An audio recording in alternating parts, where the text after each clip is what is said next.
ذکر اب ہم کریں گے بیرون مکہ دعوت اسلام۔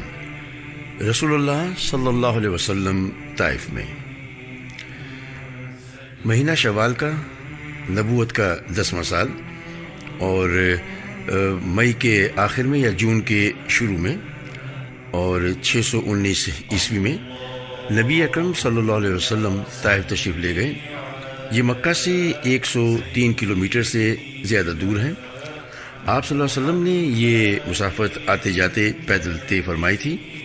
آپ صلی اللہ علیہ وسلم کے ہمراہ آپ کے آزاد کردہ غلام حضرت زید بن حارثہ تھے۔ راستے میں جس قبیلے سے گزر ہوتا اسے اسلام کی دعوت دیتے، لیکن کسی نے بھی یہ دعوت قبول نہ کی۔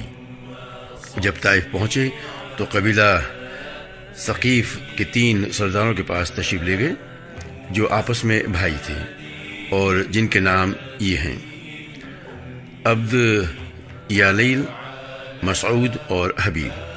ان تینوں کے والد کا نام عمر بن عمیر ثقفی تھا۔ آپ صلی اللہ علیہ وسلم نے ان کے پاس بیٹھنے کے بعد انہیں اللہ کی اطاعت اور اسلام کی مدد کی دعوت دی۔ جواب میں ایک نے کہا کہ وہ کعبے کا پردہ پھاڑ کر اگر اللہ نے تمہیں رسول بنایا ہو۔ دوسرے نے کہا، کیا اللہ کو تمہارے علاوہ کوئی اور نہ ملا تھا؟ تیسرے نے کہا، میں تم سے ہرگز بات نہ کروں گا۔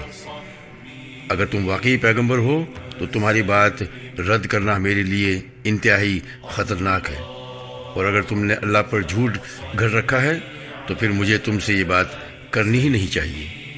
یہ جواب سن کر آپ صلی اللہ علیہ وسلم وہاں سے اٹھ کھڑے ہوئے اور صرف اتنا فرمایا، تم لوگوں نے جو کچھ کیا بہرحال اسے پس پردہ ہی رکھنا۔ رسول اللہ صلی اللہ علیہ وسلم نے طائف میں 10 دن قیام فرمایا۔ اس دوران آپ صلی اللہ علیہ وسلم ان کے ایک ایک سردار کے پاس تشریف لے گئے اور ہر ایک سے گفتگو کی، لیکن سب کا ایک ہی جواب تھا کہ ہمارے شہر سے نکل جاؤ۔ بلکہ انہوں نے اپنے اوباشوں کو شہ دے دی۔ چنانچہ جب آپ صلی اللہ علیہ وسلم نے واپسی کا قصد فرمایا تو یہ اوباش گالیاں دیتے، تالیاں پیٹتے اور شور مچاتے آپ صلی اللہ علیہ وسلم کے پیچھے لگ گئے، اور دیکھتے دیکھتے اتنی بھیڑ جمع ہو گئی کہ آپ صلی اللہ علیہ وسلم کے راستے کی دونوں جانب لائن لگ گئی۔ پھر گالیوں اور بد زبانیوں کے ساتھ ساتھ پتھر بھی چلنے لگے، جس سے آپ صلی اللہ علیہ وسلم کی ایڑیوں میں اتنے زخم آ گئے کہ دونوں جوتے خون میں تربتر ہو گئے۔ ادھر حضرت زید بن حارثہ رضی اللہ عنہ ڈھال بن کر چلتے ہوئے پتھروں کو روک رہے تھے، جس سے ان کے سر میں کئی جگہ چوٹ آئیں۔ بدمعاشوں نے یہ سلسلہ برابر جاری رکھا، یہاں تک کہ آپ کو عتبہ اور شیبہ ابنائے ربیعہ کے ایک باغ میں پناہ لینے پر مجبور کر دیا۔ یہ باغ طائف سے 3 میل کے فاصلے پر واقع تھا۔ جب آپ صلی اللہ علیہ وسلم نے یہاں پناہ لی تو بھیڑ واپس چلی گئی، اور آپ صلی اللہ علیہ وسلم ایک دیوار سے ٹیک لگا کر انگور کی بیل کے سائے میں بیٹھ گئے۔ قدر اطمینان ہوا تو دعا فرمائی، جو دعائے مستضعفین کے نام سے مشہور ہیں۔ اس دعا کے ایک ایک فقرے سے اندازہ لگایا جا سکتا ہے کہ طائف میں اس بدسلوکی سے دوچار ہونے کے بعد اور کسی ایک بھی شخص کے ایمان نہ لانے کی وجہ سے آپ صلی اللہ علیہ وسلم کس قدر فگار تھے، اور آپ صلی اللہ علیہ وسلم کے احساسات پر حزن و الم اور غم و افسوس کا کس قدر غلبہ تھا۔ آپ صلی اللہ علیہ وسلم نے فرمایا، آیات کا ترجمہ ہے: بار الہ، میں تجھ ہی سے اپنی کمزوری، بے بسی اور لوگوں کے نزدیک اپنی بے قدری کا شکوہ کرتا ہوں۔ یا رحم الراحمین، تو کمزوروں کا رب ہے اور تو ہی میرا بھی رب ہے۔ تو مجھے کس کے حوالے کر رہا ہے؟ کیا کسی بیگانے کے جو میرے ساتھ تندی سے پیش آئے، یا کسی دشمن کے جس کو تو نے میرے معاملے کا مالک بنا دیا ہے؟ اگر مجھ پر تیرا غضب نہیں ہے تو مجھے کوئی پرواہ نہیں، لیکن تیری عافیت میرے لیے زیادہ کشادہ ہے۔ میں تیرے چہرے کے اس نور کی پناہ چاہتا ہوں جس سے تاریکیاں روشن ہو گئیں اور جس پر دنیا و آخرت کے معاملات درست ہو گئے، کہ تو مجھ پر اتنا غضب نازل کرے یا تیرا عتاب مجھ پر وارد ہو۔ تیری رضا مطلوب ہے یہاں تک کہ تو خوش ہو جائے، اور تیرے بغیر کوئی زور اور طاقت نہیں۔ ادھر آپ صلی اللہ علیہ وسلم کو ابنائے ربیہ نے اس حالت زار میں دیکھا تو ان کے جذبہ قرابت میں حرکت پیدا ہوئی، اور انہوں نے اپنے ایک عیسائی غلام کو جس کا نام عداس تھا بلا کر کہا کہ اس انگور سے ایک گچھا لو اور اس شخص کو دے دو۔ جب اس نے انگور آپ صلی اللہ علیہ وسلم کی خدمت میں پیش کیا تو آپ صلی اللہ علیہ وسلم نے بسم اللہ کہہ کر ہاتھ بڑھایا اور کھانا شروع کر دیا۔ عداس نے کہا، یہ جملہ تو اس علاقے کے لوگ نہیں بولتے۔ رسول اللہ صلی اللہ علیہ وسلم نے فرمایا، تم کہاں کے رہنے والے ہو اور تمہارا دین کیا ہے؟ اس نے کہا، میں عیسائی ہوں اور نینوا کا باشندہ ہوں۔ رسول اللہ صلی اللہ علیہ وسلم نے فرمایا، اچھا تم مرد صالح بن یونس بن متی کی بستی کے رہنے والے ہو؟ اس نے کہا، آپ صلی اللہ علیہ وسلم یونس بن متی کو کیسے جانتے ہیں؟ رسول اللہ صلی اللہ علیہ وسلم نے فرمایا، میرے بھائی تھے، وہ نبی تھے اور میں بھی نبی ہوں۔ یہ سن کر عداس رسول اللہ صلی اللہ علیہ وسلم پر جھک پڑا اور آپ صلی اللہ علیہ وسلم کے سر اور ہاتھ پاؤں کو بوسہ دیا۔ یہ دیکھ کر ربیہ کے دونوں بیٹوں نے آپس میں کہا، لو، اس شخص نے ہمارے غلام کو بگاڑ دیا۔ اس کے بعد عداس واپس گیا تو دونوں نے اس سے کہا، اجی یہ کیا معاملہ تھا؟ اس نے کہا، میرے آقا، روئے زمین پر اس شخص سے بہتر کوئی اور نہیں۔ اس نے مجھے ایک ایسی بات بتائی ہے جسے نبی کے سوا کوئی نہیں جانتا۔ ان دونوں نے کہا، دیکھو عداس، کہیں یہ شخص تمہیں تمہارے دین سے پھیر نہ دے، کیونکہ تمہارا دین اس کے دین سے بہتر ہے۔ قدرے ٹھہر کر رسول اللہ صلی اللہ علیہ وسلم باغ سے نکلے تو مکہ کی راہ پر چل پڑے۔ غم و علم کی شدت سے طبیعت نڈھال اور دل پاش پاش تھا۔ قرن منازل پہنچنے تو اللہ تعالیٰ کے حکم سے حضرت جبرائیل علیہ السلام تشریف لائے۔ ان کے ساتھ پہاڑوں کا فرشتہ بھی تھا۔ وہ آپ صلی اللہ علیہ وسلم سے یہ گزارش کرنے آیا تھا کہ آپ حکم دیں تو وہ اہل مکہ کو دو پہاڑوں کے درمیان پیس ڈالے۔ اس واقعے کی تفصیل صحیح بخاری میں حضرت عائشہ رضی اللہ تعالیٰ عنہا سے مروی ہے۔ ان کا بیان ہے کہ انہوں نے ایک روز رسول اللہ صلی اللہ علیہ وسلم سے دریافت کیا کہ آپ صلی اللہ علیہ وسلم پر کوئی ایسا دن بھی آیا ہے جو احد کے دن سے زیادہ سنگین رہا ہو؟ آپ صلی اللہ علیہ وسلم نے فرمایا، ہاں، تمہاری قوم سے مجھے جن جن مصائب کا سامنا کرنا پڑا ان میں سب سے سنگین مصیبت وہ تھی جس سے میں گھاٹی کے دن دوچار ہوا، جب میں نے اپنے آپ کو عبد یالیل اور بن عبد الکلال کے صاحبزادے پر پیش کیا، مگر اس نے میری بات منظور نہ کی تو میں غم و عالم سے نڈھال اپنے رخ پر چل پڑا، اور مجھے قرن ثعلب پہنچ کر ہی افاقہ ہوا۔ وہاں میں نے سر اٹھایا تو کیا دیکھتا ہوں کہ بادل کا ایک ٹکڑا مجھ پر سایہ فغن ہے۔ میں نے بغور دیکھا تو اس میں حضرت جبرائیل علیہ السلام تھے۔ انہوں نے مجھے پکار کر کہا، آپ کی قوم نے آپ سے جو بات کہی اللہ نے اسے سن لیا ہے، اب اس نے آپ کے پاس پہاڑوں کا فرشتہ بھیجا ہے تاکہ آپ صلی اللہ علیہ وسلم ان کے بارے میں اسے جو حکم چاہیں دیں۔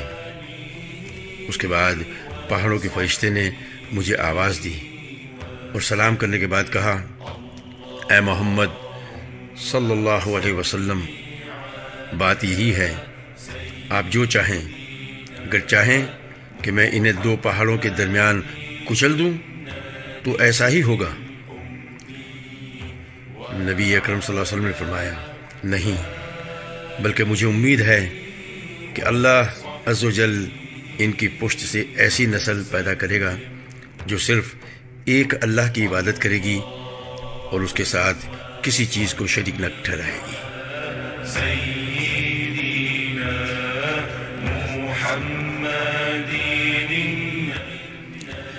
رسول اللہ صلی اللہ علیہ وسلم کے اس جواب میں آپ کی یگانہ روزگار شخصیت اور ناقابل ادراک گہرائی رکھنے والے اخلاق عظیم کے جلوے دیکھے جا سکتے ہیں۔ بہرحال اب 7 آسمانوں کے اوپر سے آنے والی اس غیبی مدد کی وجہ سے آپ صلی اللہ علیہ وسلم کا دل مطمئن ہو گیا اور غم و علم کے بادل چھٹ گئے۔ چنانچہ آپ صلی اللہ علیہ وسلم نے مکے کی راہ پر مزید پیش قدمی فرمائی اور وادی نخلا میں جا فروکش ہوئے۔ یہاں 2 جگہیں قیام کے لائق ہیں، ایک السیل الکبیر اور دوسرے زیمہ، کیونکہ دونوں ہی جگہ پانی اور شادابی موجود ہے۔ لیکن کسی ماخذ سے یہ پتہ نہیں چل سکا کہ آپ صلی اللہ علیہ وسلم نے ان میں سے کس جگہ قیام فرمایا تھا۔ وادی نخلا میں آپ صلی اللہ علیہ وسلم کا قیام چند دن رہا۔ اس دوران اللہ تعالیٰ نے آپ کے پاس جنوں کی ایک جماعت بھیجی جس کا ذکر قرآن مجید میں 2 جگہ آیا ہے، ایک سورہ الاحقاف میں اور دوسرا سورہ جن میں۔ سورہ احقاف میں کی یہ آیات ہیں جن کا ترجمہ ہے، اور جب کہ ہم نے آپ کی طرف جنوں کے ایک گروہ کو پھیرا کہ وہ قرآن سنیں، تو جب وہ تلاوت قرآن کی جگہ پہنچے تو انہوں نے آپس میں کہا چپ ہو جاؤ۔ پھر جب اس کی تلاوت پوری کی جا چکی تو وہ اپنی قوم کی طرف عذاب الہی سے ڈرانے والے بن کر پلٹے۔ انہوں نے کہا اے ہماری قوم، ہم نے ایک ایسی کتاب سنی ہے جو موسیٰ علیہ السلام کے بعد نازل کی گئی ہے، اپنے سے پہلے کی تصدیق کرنے والی ہے، حق اور راہ راست کی طرف رہنمائی کرتی ہے، اور اے ہماری قوم، اللہ کے داعی کی بات مان لو اور اس پر ایمان لے آؤ، اللہ تمہارے گناہ بخش دے گا اور تمہیں دردناک عذاب سے بچائے گا۔ سورہ احقاف کی آیات 29 سے 31 کا ترجمہ آپ نے سنا، اور سورہ جن کی جو یہ آیات ہیں اس کا ترجمہ ہے آپ کہہ دیں میری طرف یہ وحی کی گئی ہے کہ جنوں کی ایک جماعت نے قرآن سنا اور باہم کہا کہ ہم نے ایک عجیب قرآن سنا ہے جو راہ راست کی طرف رہنمائی کرتا ہے، ہم اس پر ایمان لائے ہیں اور ہم اپنے رب کے ساتھ کسی کو ہرگز شریک نہیں کر سکتے۔ 15ویں آیات۔ یہ آیات جو اس واقعے کے بیان کے سلسلے میں نازل ہوئیں، اس کے سیاق و سباق سے معلوم ہوتا ہے کہ نبی اکرم صلی اللہ علیہ وسلم کو ابتدا جنوں کی اس جماعت کی آمد کا علم نہ ہو سکا تھا، بلکہ جب ان آیات کے ذریعے اللہ تعالیٰ کی طرف سے آپ صلی اللہ علیہ وسلم کو اطلاع دی گئی تب آپ واقف ہو سکے۔ یہ بھی معلوم ہوتا ہے کہ جنوں کی یہ آمد پہلی بار ہوئی تھی، اور احادیث سے پتہ چلتا ہے کہ اس کے بعد ان کی آمد و رفت ہوتی رہی۔ جنوں کی آمد اور قبول اسلام کا واقعہ در حقیقت اللہ تعالیٰ کی جانب سے دوسری مدد تھی جو اس نے اپنے غیب مکنون کے خزانے سے اپنے اس لشکر کے ذریعے فرمائی تھی جس کا علم اللہ کے سوا کسی کو نہیں۔ پھر اس واقعے کے متعلق سے جو آیات نازل ہوئیں ان کی بیچ میں نبی اکرم صلی اللہ علیہ وسلم کی دعوت کی کامیابی کی بشارتیں بھی ہیں، اور اس بات کی وضاحت بھی کی کہ کائنات کی کوئی بھی طاقت اس دعوت کی کامیابی کی راہ میں حائل نہیں ہو سکتی۔ چنانچہ ارشاد ہے جو اللہ کے داعی کی دعوت قبول نہ کرے وہ زمین میں اللہ کو بے بس نہیں کر سکتا،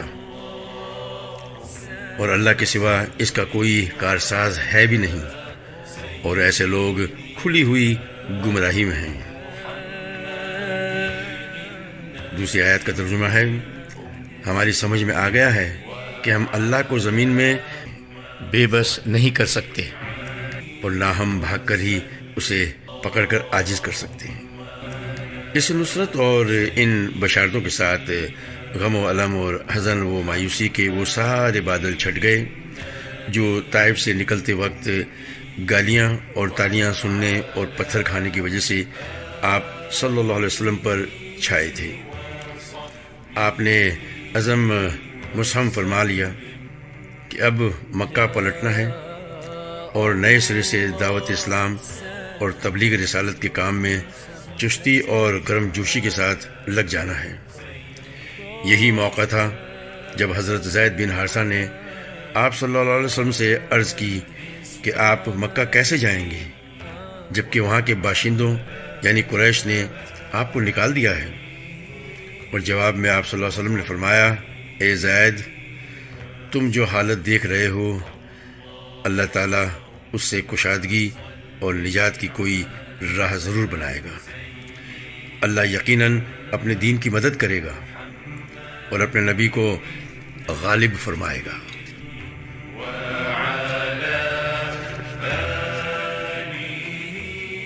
آخر رسول اللہ صلی اللہ علیہ وسلم وہاں سے روانہ ہوئے اور مکہ کے قریب پہنچ کر کوہ ہرا کے دامن میں ٹھہر گئے۔ پھر غزا کے ایک آدمی کے ذریعے اخنس بن شریک کو یہ پیغام بھیجا کہ وہ آپ صلی اللہ علیہ وسلم کو پناہ دے، مگر اخنس نے یہ کہہ کر معذرت کر دی کہ میں حلیف ہوں اور حلیف پناہ دینے کا اختیار نہیں رکھتا۔ اس کے بعد آپ صلی اللہ علیہ وسلم نے سہیل بن عمر کے پاس یہی پیغام بھیجا، مگر اس نے بھی یہ کہہ کر معذرت کر دی کہ بنی عامر کی دی ہوئی پناہ بنو کعب پر لاگو نہیں ہوتی۔ اس کے بعد آپ صلی اللہ علیہ وسلم نے مطعم بن عدی کے پاس پیغام بھیجا۔ مطعم نے کہا ہاں، اور پھر ہتھیار پہن کر اپنے بیٹوں اور قوم کے لوگوں کو بلایا اور کہا، تم لوگ ہتھیار باندھ کر خانہ کعبہ کے گوشوں پر جمع ہو جاؤ، کیونکہ میں نے محمد صلی اللہ علیہ وسلم کو پناہ دے دی ہے۔ اس کے بعد مطعم نے رسول اللہ صلی اللہ علیہ وسلم کے پاس پیغام بھیجا کہ مکے کے اندر آ جاؤ۔ آپ پیغام پانے کے بعد حضرت زید بن حارثہ رضی اللہ عنہ کو ہمراہ لے کر مکہ تشریف لائے اور مسجد حرام میں داخل ہو گئے۔ اس کے بعد مطعم بن عدی نے اپنی سواری پر کھڑے ہو کر اعلان کیا کہ قریش کے لوگوں، میں نے محمد کو پناہ دے دی ہے، اب اسے کوئی نہ چھیڑے۔ ادھر رسول اللہ صلی اللہ علیہ وسلم سیدھے حجر اسود کے پاس پہنچے، اسے چوما، پھر 2 رکعت نماز پڑھی اور اپنے گھر کو پلٹ آئے۔ اس دوران مطعم بن عدی اور ان کے لڑکوں نے ہتھیار بند ہو کر آپ صلی اللہ علیہ وسلم کے ارد گرد حلقہ باندھے رکھا تھا تاکہ آپ صلی اللہ علیہ وسلم اپنے مکان کے اندر تشریف لے گئے۔ کہا جاتا ہے کہ اس موقع پر ابو جہل نے مطعم سے پوچھا تھا کہ تم نے پناہ دی ہے یا پیروکار یعنی مسلمان بن گئے ہو؟ اور مطعم نے جواب دیا تھا کہ پناہ دی ہے، اور اس جواب کو سن کر ابو جہل نے کہا تھا کہ جسے تم نے پناہ دی ہے اسے ہم نے بھی پناہ دی۔ رسول اللہ صلی اللہ علیہ وسلم نے مطعم بن عدی کو اس حسن سلوک کو کبھی فراموش نہ فرمایا۔ چنانچہ بدر میں جب کفار مکہ کی ایک بڑی تعداد قید ہو کر آئی اور بعض قیدیوں کی رہائی کے لیے حضرت جبیر بن مطعم آپ صلی اللہ علیہ وسلم کی خدمت میں حاضر ہوئے تو آپ نے فرمایا، اگر مطعم بن عدی زندہ ہوتا پھر مجھ سے ان بدبودار لوگوں کے بارے میں گفتگو کرتا تو میں اس کی خاطر ان سب کو چھوڑ دیتا۔ آگے ہم ذکر کر رہے ہیں قبائل اور افراد کو اسلام کی دعوت۔ ذی القعدہ نبوت کا 10واں سال، اپریل کے آخر میں یا جولائی کے مہینے میں 619 عیسوی میں رسول اللہ صلی اللہ علیہ وسلم طائف سے مکہ تشریف لائے اور یہاں افراد اور قبائل کو پھر سے اسلام کی دعوت دینی شروع کی۔ چونکہ موسم حج قریب تھا، اس لیے فریضہ حج کی ادائیگی اپنے منافع اور اللہ کی یاد کے لیے دور و نزدیک ہر جگہ سے پیدل اور سواروں کی آمد جو تھی وہ شروع ہو چکی تھی۔ رسول اللہ صلی اللہ علیہ وسلم نے اس موقع کو غنیمت سمجھا اور ایک ایک قبیلے کے پاس جا کر اسے اسلام کی دعوت دی، جیسا کہ نبوت کے چوتھے سال سے آپ صلی اللہ علیہ وسلم کا معمول تھا۔ البتہ اس 10ویں سال سے آپ نے یہ بھی چاہا کہ وہ آپ کو ٹھکانہ فراہم کریں، آپ کی مدد کریں اور آپ کی حفاظت کریں، یہاں تک کہ اللہ کی دی ہوئی بات کی آپ تبلیغ کر سکیں۔ وہ قبائل جنہیں اسلام کی دعوت دی گئی، امام ظاہری فرماتے ہیں کہ جن قبائل کے پاس رسول اللہ صلی اللہ علیہ وسلم تشریف لے گئے اور انہیں اسلام کی دعوت دیتے ہوئے اپنے آپ کو ان پر پیش کیا، ان میں جن قبیلوں کے نام بتائے گئے ہیں وہ یہ ہیں: بنو عامر بن سعسع، محارب بن خصفہ، فزارہ، غسان، مرہ، حنیفہ، سلیم، ابس، بنو نضر، بنو السیکا، کندہ، کلب، حارث بن کعب، عزرہ، حدارمہ، لیکن ان میں سے کسی نے بھی اسلام قبول نہ کیا۔ واضح رہے کہ امام ظاہری کے ذکر کردہ ان سارے قبائل پر ایک ہی سال یا ایک ہی موسم حج میں اسلام پیش نہیں کیا گیا تھا، بلکہ نبوت کے چوتھے سال سے ہجرت سے پہلے کے آخری موسم حج تک 10 سال مدت کے دوران پیش کیا گیا تھا، اور کسی معین سال میں کسی معین قبیلے پر اسلام کی پیشی تعین نہیں ہو سکتی۔ البتہ بیشتر قبائل کے پاس آپ 10ویں سال تشریف لے گئے۔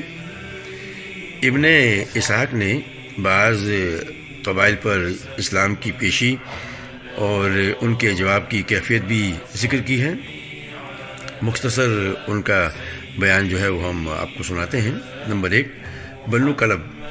نبی اکرم صلی اللہ علیہ وسلم اس قبیلے کی ایک شاخ بنو عبداللہ کے پاس تشریف لے گئے، انہیں اللہ کی طرف بلایا اور اپنے آپ کو ان پر پیش کیا۔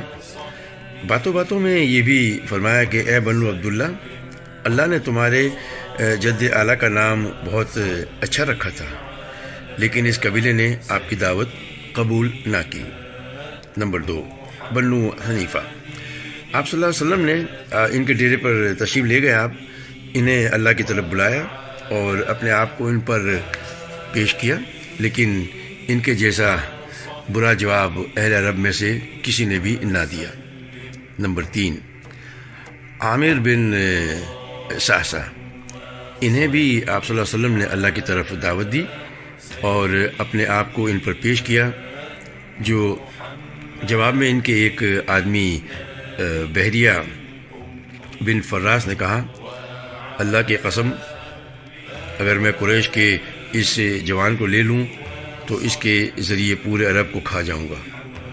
پھر اس نے دریافت کیا کہ اچھا یہ بتائیے، اگر ہم آپ صلی اللہ علیہ وسلم سے آپ صلی اللہ علیہ وسلم کے اس دین پر بیعت کر لیں، پھر اللہ آپ کو مخالفین پر غلبہ عطا فرمائے تو کیا آپ صلی اللہ علیہ وسلم کے بعد زمام کار ہمارے ہاتھ میں ہوگی؟ آپ صلی اللہ علیہ وسلم نے فرمایا: زمام کار تو اللہ کے ہاتھ میں ہے، وہ جہاں چاہے گا رکھے گا۔ اس پر اس شخص نے کہا: خوب، آپ کی حفاظت میں ہمارا سینہ اہل عرب کے نشانے پر رہے، لیکن جب اللہ آپ کو غلبہ عطا فرمائے تو زمام کار کسی اور کے ہاتھ میں ہو، ہمیں آپ کے دین کی ضرورت نہیں۔ غرض انہوں نے انکار کر دیا۔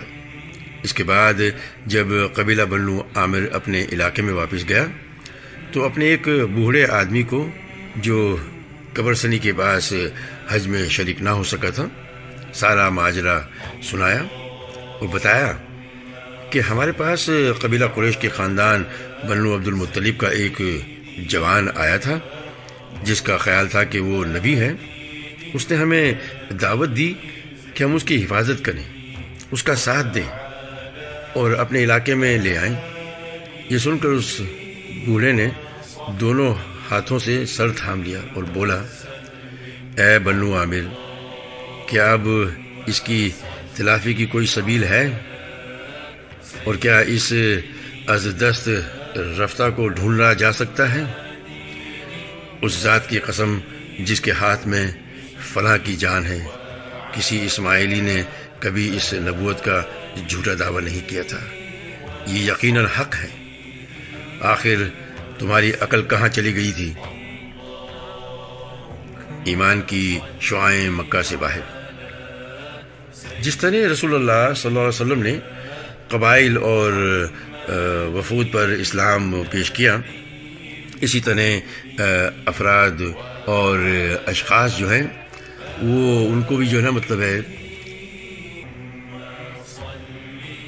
ایمان کی شعائیں مکہ سے باہر، جس طرح رسول اللہ صلی اللہ علیہ وسلم نے قبائل اور وفود پر اسلام پیش کیا، اسی طرح افراد اور اشخاص کو بھی اسلام کی دعوت دی، اور بعض نے اچھا جواب بھی دیا۔ پھر اس موسم حج کے کچھ ہی عرصے بعد کئی افراد نے اسلام قبول کر لیا۔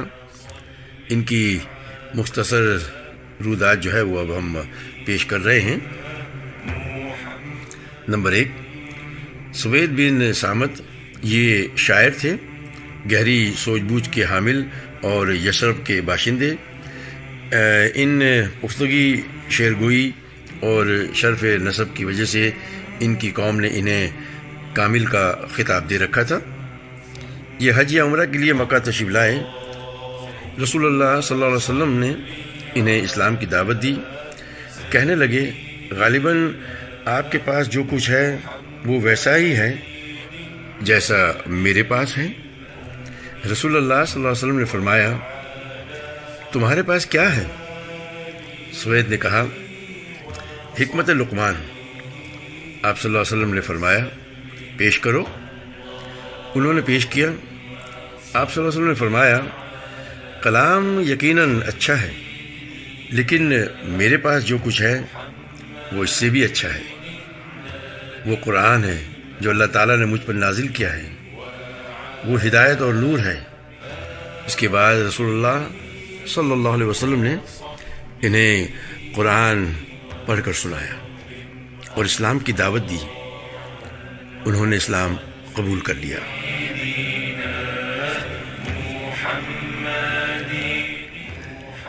اور بولے، یہ تو بہت ہی اچھا کلام ہے۔ اس کے بعد وہ مدینہ پلٹ کر آئے ہی تھے کہ جنگ بعث سے قبل اوس اور خزرج کی ایک جنگ میں قتل کر دیے گئے۔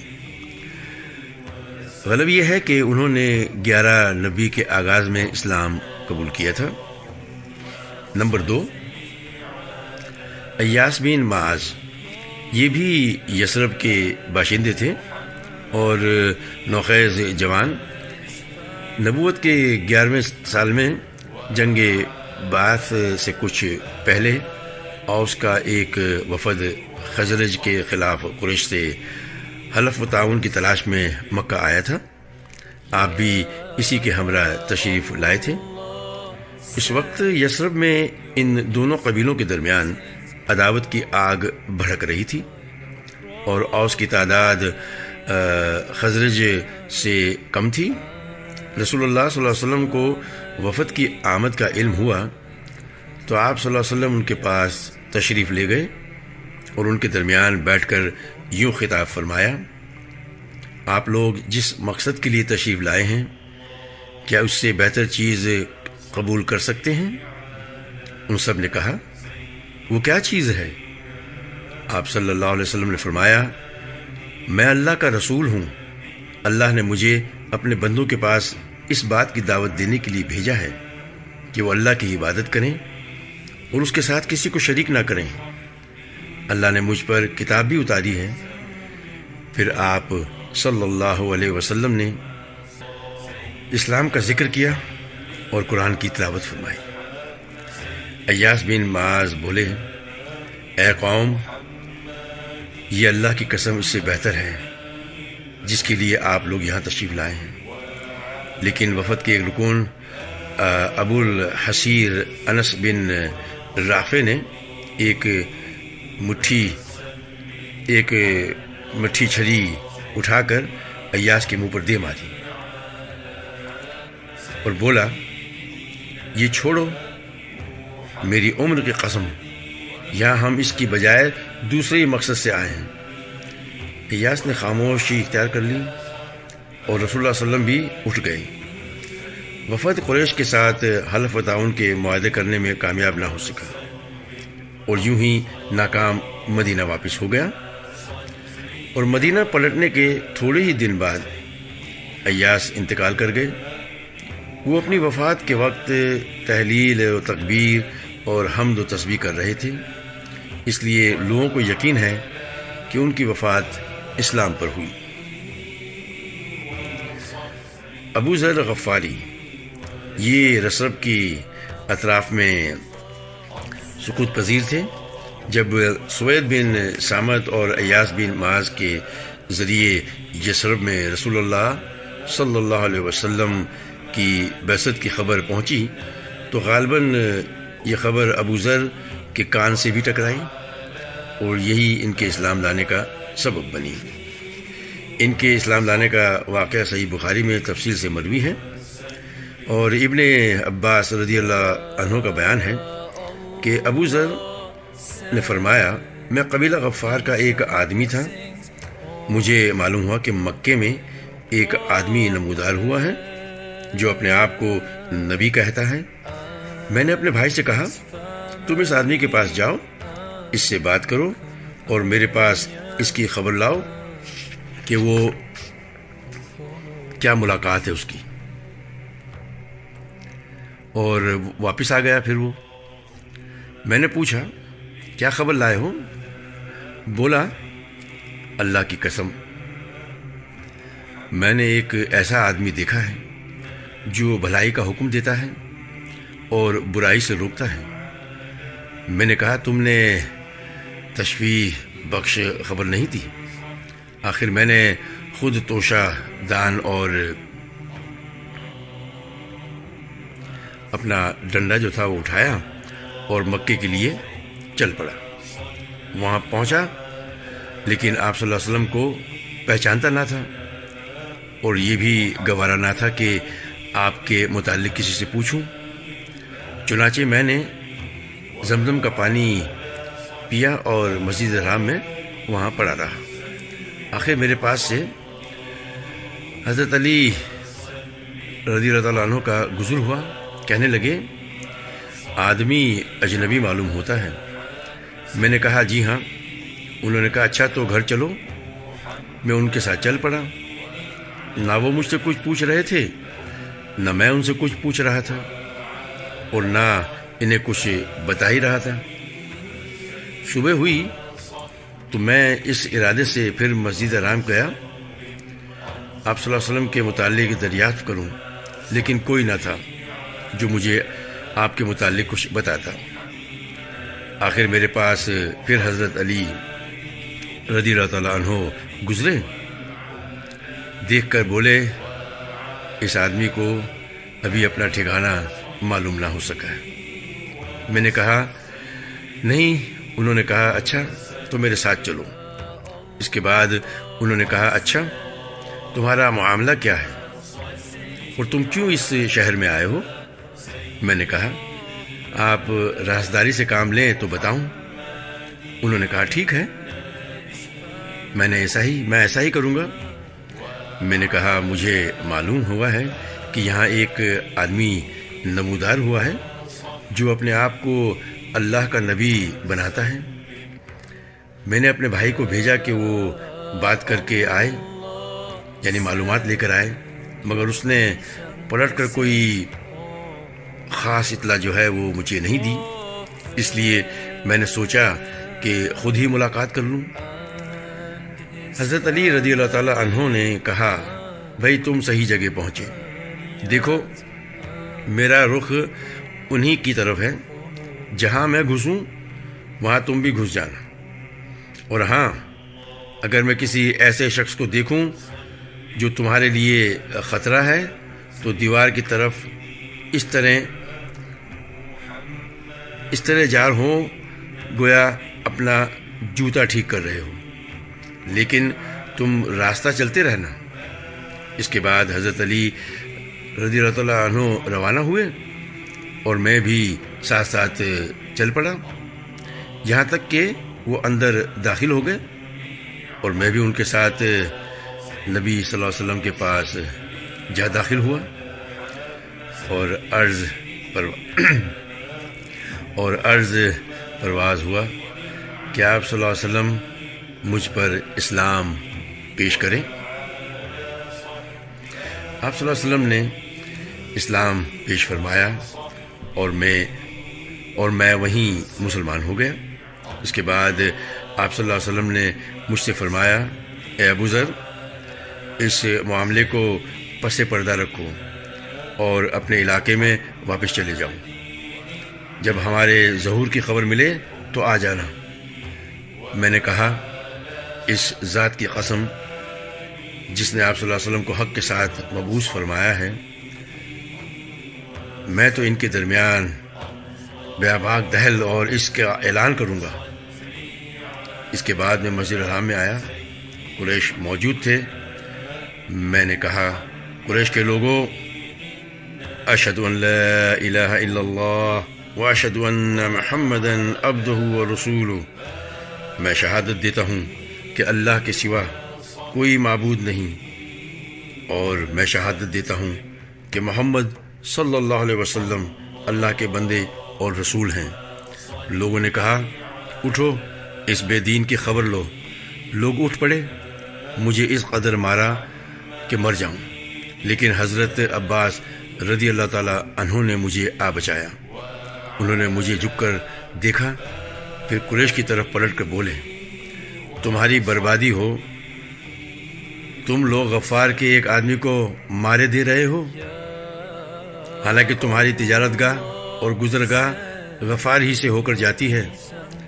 اس پر لوگ مجھے چھوڑ کر ہٹ گئے۔ دوسرے دن صبح ہوئی تو میں پھر وہیں گیا اور جو کچھ کل کہا تھا آج پھر کہا، اور لوگوں نے پھر کہا، اٹھو، اس بے دین کی خبر لو۔ اس کے بعد پھر میرے ساتھ وہی ہوا جو کل ہوا تھا، اور آج بھی حضرت عباس رضی اللہ تعالیٰ عنہ ہی نے مجھے آ بچایا۔ وہ مجھ پر جھکے، پھر ویسی ہی بات کہی جیسی کل کہی تھی۔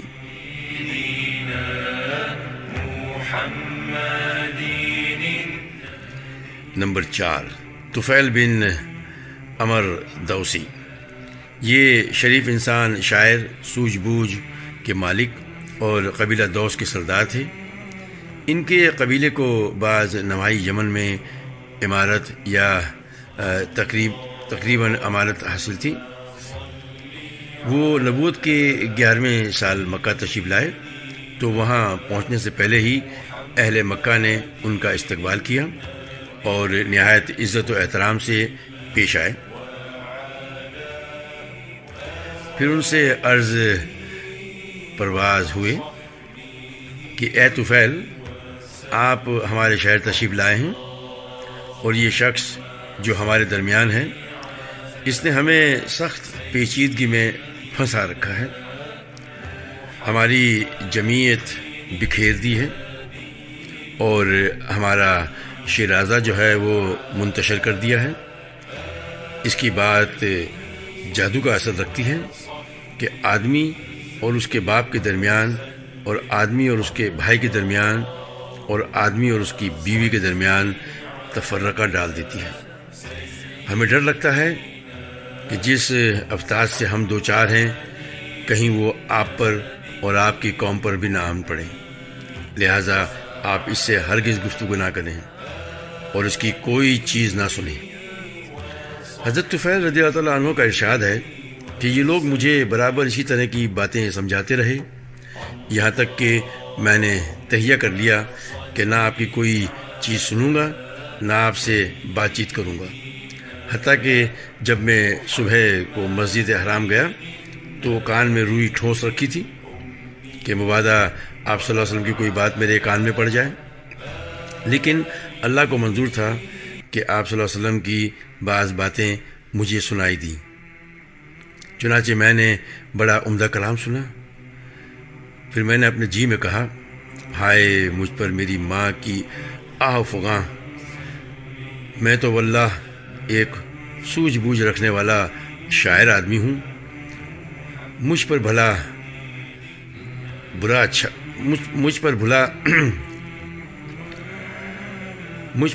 برا چھپا نہیں رہ سکتا،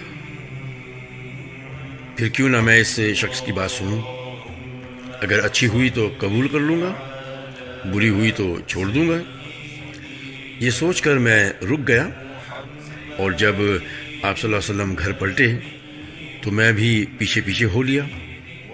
آپ صلی اللہ علیہ وسلم اندر داخل ہوئے تو میں بھی داخل ہو گیا، اور آپ صلی اللہ علیہ وسلم کو اپنی آمد کا واقعہ اور لوگوں کی خوف دلانے کی کیفیت پر پھر کان میں روئی ٹھوسنے اور اس کے باوجود آپ صلی اللہ علیہ وسلم کی باتیں سن لینے کی تفصیلات بیان کیں۔ پھر عرض کیا، آپ صلی اللہ علیہ وسلم اپنی بات پیش کیجئے۔ مجھ پر اسلام پیش کیا اور قرآن کی تلاوت فرمائی۔ اللہ گواہ ہے، میں نے اس سے عمدہ قول اور اس سے زیادہ انصاف کی بات کبھی نہ سنی تھی۔ چنانچہ میں نے وہیں اسلام قبول کر لیا اور حق و شہادت دی۔ اس کے بعد آپ صلی اللہ علیہ وسلم سے عرض کی کہ میری قوم میں میری بات مانی جاتی ہے، میں ان کے پاس پلٹ کر جاؤں گا اور انہیں اسلام کی دعوت دوں گا، لہٰذا آپ صلی اللہ علیہ وسلم نے دعا فرمائی اور وہ مجھے کوئی نشانی دے دیں۔ آپ صلی اللہ علیہ وسلم نے دعا فرمائی۔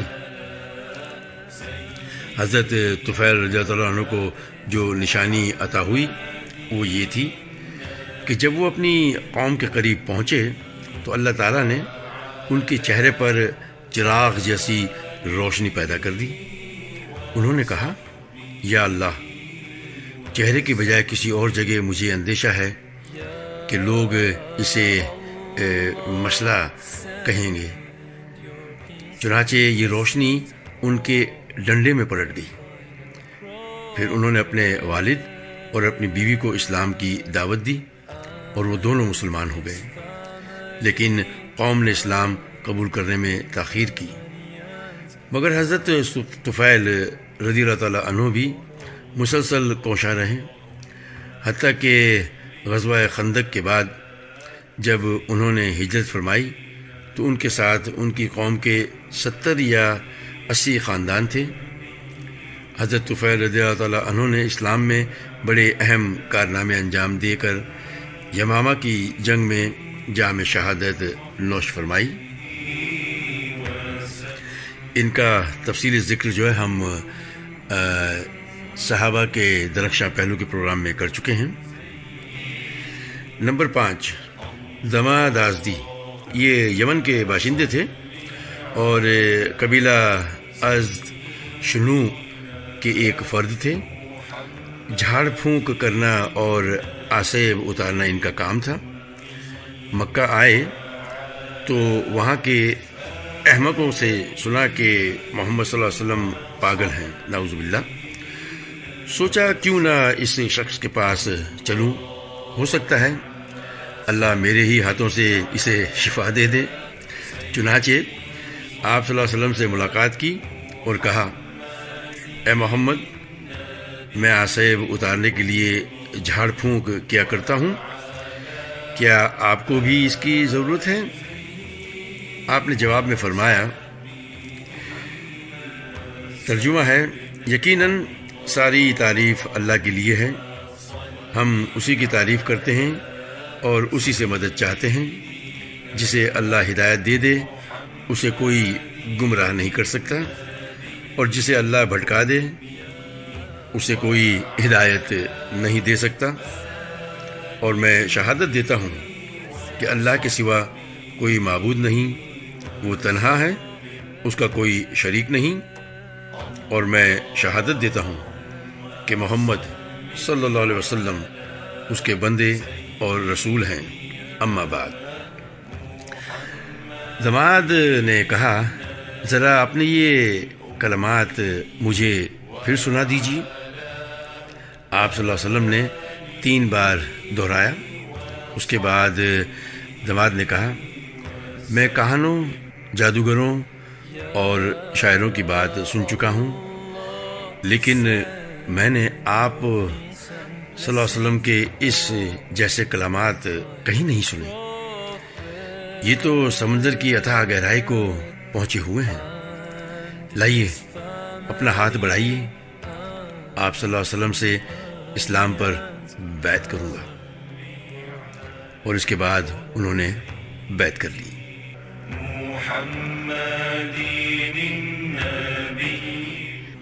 یثرب کی 6 سعادت مند روح ہیں۔ 11ویں سن نبوت کے موسم حج اور جولائی سن 620 عیسوی میں اسلامی دعوت کو چند کارآمد بیج دستیاب ہوئے جو دیکھتے ہی دیکھتے سر و قامت درختوں میں تبدیل ہو گئے، اور ان کی لطیف اور گھنی چھاؤں میں بیٹھ کر مسلمانوں نے برسوں ظلم و ستم کی تپش سے راحت و نجات پائی، یہاں تک کہ واقعات کا رخ بدلا گیا اور خطہ تاریخ جو ہے وہ مڑ گیا۔ اہل مکہ نے رسول اللہ صلی اللہ علیہ وسلم کو جھٹلانے اور لوگوں کو اللہ کی راہ سے روکنے کا جو بیڑا اٹھا رکھا تھا، اس کے تئیں نبی اکرم صلی اللہ علیہ وسلم کی حکمت عملی یہ تھی کہ آپ رات کی تاریکی میں قبائل کے پاس تشریف لے جاتے تاکہ مکہ کا کوئی مشرک رکاوٹ نہ ڈال سکے۔ اسی حکمت عملی کے مطابق ایک رات آپ صلی اللہ علیہ وسلم ابو بکر اور حضرت علی رضی اللہ تعالیٰ عنہما کو ہمراہ لے کر باہر نکلے۔ بنو زحل اور بنو شیبان بن ثعلبہ کے ڈیروں سے گزرے تو ان سے اسلام کے بارے میں بات چیت کی۔ انہوں نے جواب تو بڑا امید افزا دیا، لیکن اسلام قبول کرنے کے بارے میں کوئی حتمی فیصلہ نہ کیا۔ اس موقع پر حضرت ابوبکر رضی اللہ تعالیٰ عنہ اور بنو زحل کے ایک آدمی کے درمیان سلسلہ نسب کے متعلق بڑا دلچسپ سوال و جواب بھی ہوا۔ دونوں ہی ماہر نصاب تھے۔ اس کے بعد رسول اللہ صلی اللہ علیہ وسلم مینا کی گھاٹی سے گزرے تو کچھ لوگوں کو باہم گفتگو کرتے سنا۔ آپ صلی اللہ علیہ وسلم نے سیدھے ان کا رخ کیا اور اس کے پاس جا پہنچے۔ یہ یثرب کے 6 جوان تھے اور سب کے سب قبیلہ خزرج سے تعلق رکھتے تھے۔ نام یہ ہیں: نمبر 1 اسد بن زرارہ، نمبر 2 عوف بن حارثہ بن رفاعہ ابن افرا، نمبر 3 رافع بن مالک بن اجلان، نمبر 4 قطبہ بن عامر بن حدیدہ، اور نمبر 5 عقبہ بن عامر نابی قبیلہ بنی حرام بن قاب، نمبر 6 حارثہ بن عبداللہ بن رماب قبیلہ بن عبید بن غضم۔ یہ اہل یثرب کی خوش قسمتی تھی کہ وہ اپنے حلیف یہود مدینہ سے سنا کرتے تھے کہ اس زمانے میں ایک نبی بھیجا جانے والا ہے اور اب جلد ہی وہ نمودار ہوگا۔ ہم اس کی پیروی کر کے اس کی معیت میں تمہیں عاد آرم کی طرح قتل کر ڈالیں گے۔ رسول اللہ صلی اللہ علیہ وسلم نے ان کے پاس پہنچ کر دریافت کیا کہ آپ کون لوگ ہیں؟ انہوں نے کہا ہم قبیلہ خزرج سے تعلق رکھتے ہیں۔ آپ صلی اللہ علیہ وسلم نے فرمایا یعنی یہود کے حلیف؟ بولے ہاں۔ فرمایا پھر کیوں نہ آپ حضرات بیٹھیں، کچھ بات چیت کی جائے۔ وہ لوگ بیٹھ گئے۔ آپ صلی اللہ علیہ وسلم نے ان کے سامنے اسلام کی حقیقت بیان فرمائی، انہیں اللہ عز و جل کی طرف دعوت دی اور قرآن کی تلاوت فرمائی، انہوں نے آپس میں ایک دوسرے سے کہا، بھائی دیکھو، یہ تو وہی نبی معلوم ہوتے ہیں جن کا حوالہ دے کر یہود تمہیں دھمکیاں دیا کرتے تھے، لہٰذا یہود تم پر سبقت نہ کر پائیں۔ اس کے بعد انہوں نے فوراً آپ صلی اللہ علیہ وسلم کی دعوت قبول کر لی اور مسلمان ہو گئے۔ یہ یثرب کے علاقہ الرجال تھے، حال ہی میں جنگ گزر چکی تھی اور جس کے دھوئیں اب تک فضا کو تاریک کیے ہوئے تھے۔ اس جنگ نے انہیں چور چور کر دیا تھا، اس لیے انہوں نے بجا طور پر یہ توقع قائم کی کہ آپ صلی اللہ علیہ وسلم کی دعوت جنگ کے خاتمے کا ذریعہ ثابت ہوگی۔ چنانچہ انہوں نے کہا، ہم اپنی قوم کو اس حالت میں چھوڑ کر آئے ہیں کہ کسی اور قوم میں ان کی جیسی عداوت اور دشمنی نہیں پائی جاتی۔ امید ہے کہ اللہ آپ صلی اللہ علیہ وسلم کے ذریعے انہیں یکجا کر دے۔ ہم وہاں جا کر لوگوں کو آپ کے کاز کی طرف بلائیں گے اور یہ دین جو ہم نے خود قبول کیا ہے ان پر بھی پیش کریں گے۔ اگر اللہ نے آپ صلی اللہ علیہ وسلم پر ان کو یکجا کر دیا تو پھر آپ سے بڑھ کر کوئی اور معزز نہ ہوگا۔ اس کے بعد جب یہ لوگ مدینہ واپس ہوئے تو اپنے ساتھ اسلام کا پیغام بھی لے گئے۔ چنانچہ وہاں گھر گھر رسول اللہ صلی اللہ علیہ وسلم کا چرچا کیا۔